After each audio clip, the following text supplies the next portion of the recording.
Bonjour à tous, c'est Dorian et bienvenue dans ce nouvel épisode. Je vous propose aujourd'hui une petite vidéo d'actualité dans laquelle on va parler de l'évolution de l'inflation aux États-Unis, en Europe et en France dans la première partie. Je vous ferai aussi quelques commentaires sur des facteurs qui risquent d'avoir de l'influence sur l'évolution de l'inflation à venir, avec notamment le cours du pétrole, les cours euro-dollar et aussi le logement.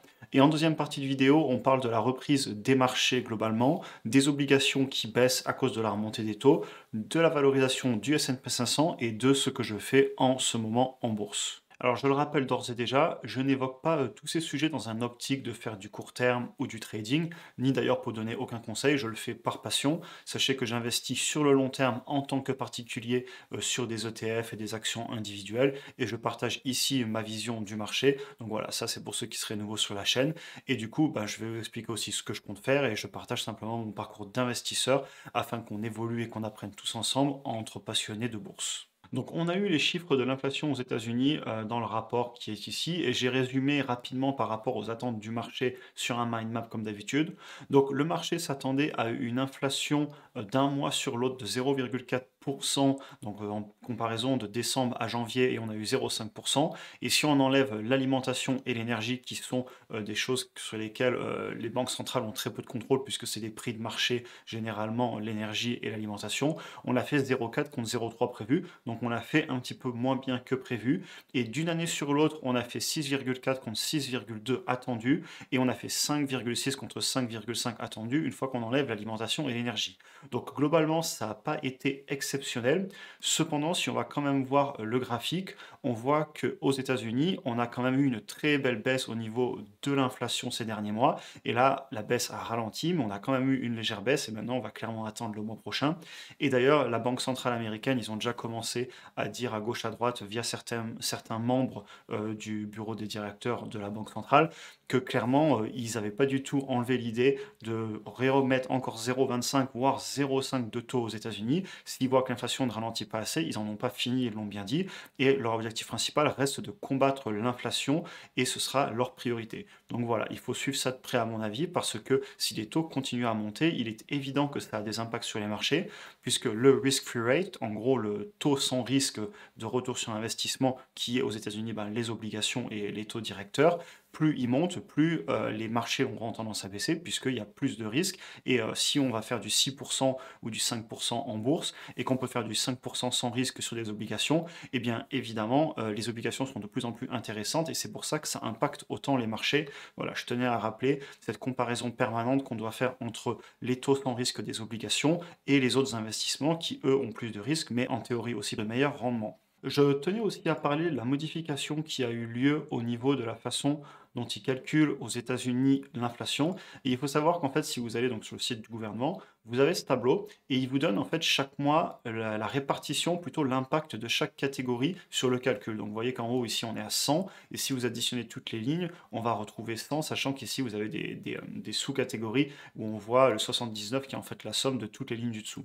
Et si vous comparez ça avec ces chiffres qui ont justement été modifiés en début d'année par rapport à l'année dernière, puisque tous les ans ils réajustent, on remarque, et ça vous le trouverez aussi facilement dans plusieurs articles, ils en ont parlé, en fait on a eu une forte augmentation de l'impact au niveau des logements. Il faut savoir que aux États-Unis l'immobilier est en train de baisser, cependant les loyers n'ont pas forcément encore baissé, en tout cas avec la façon qu'ils ont de le calculer, et on a eu un impact assez négatif là-dessus. Après, à l'inverse, on a eu quand même des bons impacts si on regarde au niveau de l'énergie, et c'est d'ailleurs un des nouveaux points dont je voulais vous parler, c'est-à-dire en fait quels vont être les impacts notamment du pétrole, du logement et de l'euro-dollar sur les inflations. On va donc aller voir le cours du pétrole. Donc ici, j'ai pris le crude oil et on voit qu'aujourd'hui, on est autour des 82 dollars. Et ce que je trouve surtout pertinent, c'est de comparer à il y a un an. C'est-à-dire que là, on est mi-février 2023. Et vu que les calculs sont faits par rapport à il y a un an, quand on est en year over year, eh bien, en fait, on va clairement avoir une baisse du prix du pétrole et ça devrait impacter positivement l'inflation, sauf évidemment si le pétrole vient à repartir. Mais si le pétrole stagne, continue à baisser, ce sera une bonne chose dans les calculs de l'inflation, puisqu'encore une fois, si on prend l'énergie ici, on voit aussi que ça a un impact. Mais ça n'a pas un impact aussi fort, par exemple, que l'alimentation ou que le shelter, donc que l'habitation. Donc je vous montre tout ça tout simplement parce que j'avais envie dans cette vidéo d'aller un petit peu plus en détail sur les impacts de l'inflation, les catégories, et je vous montrer vraiment ici quelle catégorie pèse le plus. Donc voilà, n'hésitez pas à aller voir ces graphiques, vous les trouverez facilement en marquant CPI sur Google, CPI Inflation USA, et vous trouverez tous ces graphiques. L'autre point dont je voulais parler, c'est l'euro-dollar, et ça va impacter l'inflation en Europe et en France, et on va aller regarder ça d'abord. Donc si on prend l'inflation, alors je vais vous la prendre en Europe, voilà, on voit que clairement on avait fait un point haut en octobre 2022, et depuis on est sur une belle tendance baissière sur toute l'Europe. Par contre, si on prend que la France, on est beaucoup plus sur un plateau, on se balade autour des 6% d'inflation, et j'espère sincèrement qu'on va pouvoir voir la baisse. Et ça me permet aussi de parler du coup du cours de l'euro-dollar, parce que on sait que l'euro s'était un petit peu repris face au dollar, on le voit sur ce graphique, on était passé sous la parité, et depuis on a quand même repris. Aujourd'hui on se balade à 1,06, on est monté jusqu'à presque 1,1 ici, et ça c'est une bonne chose pour l'Europe quand l'euro pardon est plus fort, puisqu'on achète beaucoup d'alimentation, tous les cours internationaux du pétrole, etc. sont en euros. Donc clairement, c'est à surveiller de près parce que ça va impacter l'inflation. Et si je vous parle d'inflation, c'est parce que les banques centrales le surveillent. Et comme on le disait juste avant, si les banques centrales doivent combattre l'inflation, elles vont monter les taux et ça va clairement impacter les marchés. Et ça va m'amener à la deuxième partie de la vidéo où justement on va commencer à parler des marchés, puisque clairement les taux les impactent et il y a eu pas mal de volatilité ces derniers mois en bourse, et c'est ce dont je voudrais parler dans cette deuxième partie de vidéo. Donc tout d'abord, vu que j'étais sur les taux, je voudrais vous montrer le comportement des obligations, donc les obligations sur le marché secondaire, pas des nouvelles émises, mais de celles qui sont sur le marché secondaire qu'on peut s'échanger. Et là, il y a eu clairement du carnage depuis quelques temps. Si vous regardez ici, là sur 2 ans, on a quand même perdu plus de 20% sur le 7-10 ans américain. Si on va sur le 20 ans américain, pareil, on remonte à peu près 2 ans, on a perdu 40%. Donc là, ça a vraiment été un massacre. Et je suis aussi allé chercher les obligations européennes. Donc là, par exemple, on est sur des obligations d'Europe où on voit on a de l'Italie, de la France, de l'Allemagne, etc., avec des répartitions allant du 1 an jusqu'au 25 ans plus. Et si on prend la performance, donc là c'est un ETF, hein, mais ça permet un petit peu de voir toutes les obligations en Europe. Et si on prend la performance là, sur les 3 dernières années, je peux mettre que 3 ans, je peux pas mettre 2 ans, mais bon, sur les 3 dernières années, on voit qu'aujourd'hui on est sur du jusqu'à moins 20% sur des obligations sur le marché secondaire. Et donc clairement, c'est peut-être pas fini. C'est-à-dire que si les banques continuent à monter les taux, eh ben, ça va continuer à faire très mal. Et il faut savoir que les obligations, ça rentre beaucoup dans les assurances vie en France, les fonds euros, évidemment aussi aux États-Unis, les retraites, etc. sont beaucoup basées là-dessus. Donc clairement, ça a fait mal. Il n'y a pas grand-chose à faire. C'est peut-être pas fini. Après, moi personnellement, je n'en possède pas, mais je tenais quand même à en parler parce que justement, on parle tout le temps de bourse sur la chaîne, mais il faut savoir aussi que les obligations sont fortement impactées par la montée ou la baisse des taux par les banques centrales. Venons-en maintenant au marché, au PI, au forward PI et l'impact sur les earnings à venir. Donc tout d'abord, je tiens à dire que le marché et surtout pas mal d'actions individuelles se sont pas mal reprises. Moi, je prends et j'ai beaucoup d'actions qui sont bien remontées. Vous pensez à des Meta, des Tesla, etc. Et même de façon générale, le marché par rapport au point le plus bas qu'on avait fait en octobre, mi-octobre, on voit qu'on a repris aller entre 14 et 15%, et on est en baisse depuis les plus hauts sur le S&P 500, entre pareil 14 et 15%. Donc on a quand même pas mal retracé. Donc voilà au niveau du marché. Après, est-ce que le marché va monter ou baisser? Eh bien, je ne sais pas. C'est d'ailleurs pour ça que j'achète tous les mois en DCA aussi bien mes ETF que certaines actions individuelles quand je pense qu'elles sont à un bon prix pour le long terme.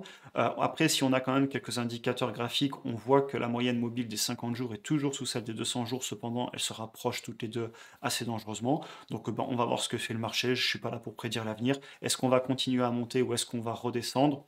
On verra bien.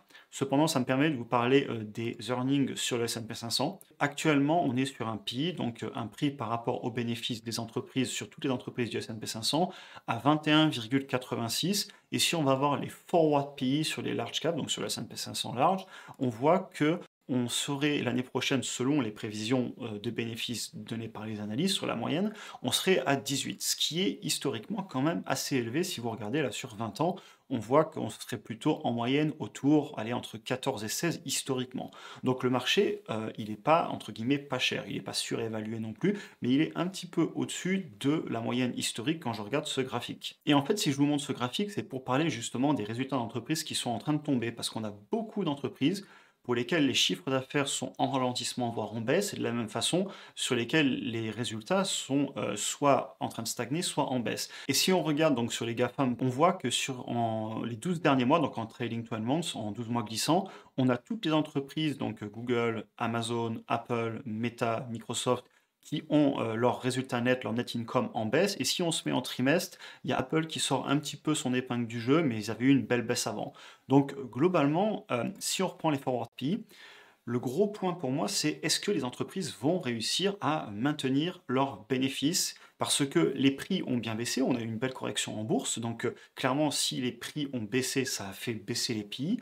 Par contre, le dénominateur, les earnings, donc les bénéfices nets, si eux, ils ne se mettent pas à remonter, eh bien ça va clairement faire remonter les PI. Et ça pourrait faire un marché qui est un peu trop valorisé.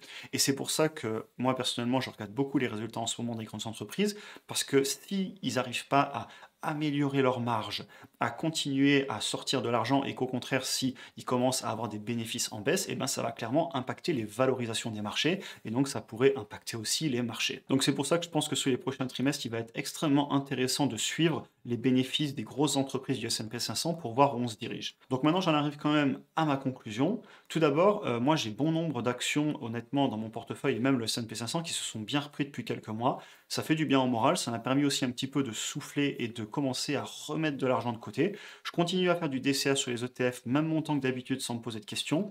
Les actions, j'achète. J'ai arrêté d'acheter certaines que j'ai eu vraiment à des très bons prix et qui aujourd'hui sont revenues à des valorisations que je trouve plutôt bonnes quand je fais mes analyses DCF, quand je fais des actualisations de cash flow dans le futur, je ramène dans le présent quand je fais mes analyses.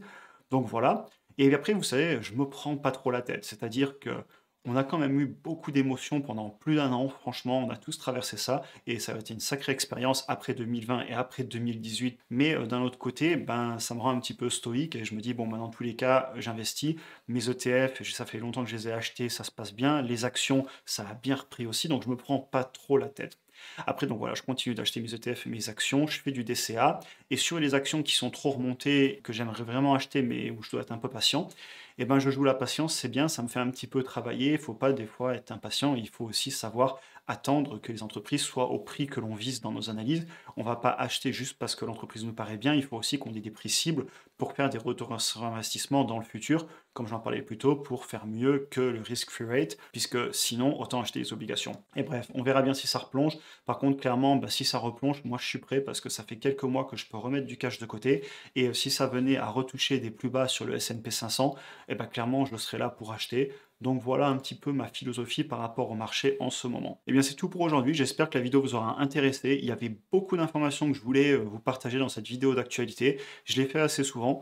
N'hésitez pas à me dire dans les commentaires ce que vous en avez pensé. Est-ce que vous êtes d'accord avec certains points? Est-ce qu'il y a des points auxquels je n'ai pas pensé? Aussi, ben, vous, comment vous vous sentez par rapport au marché en ce moment? Est-ce que vous êtes aussi en train d'acheter ou alors au contraire, est-ce que vous êtes un petit peu sur le côté à reconstruire du cash? Moi personnellement, je continue à acheter, mais je prends un petit peu mon temps, sachant que en gros, je mets les montants habituels, mais je mets pas plus.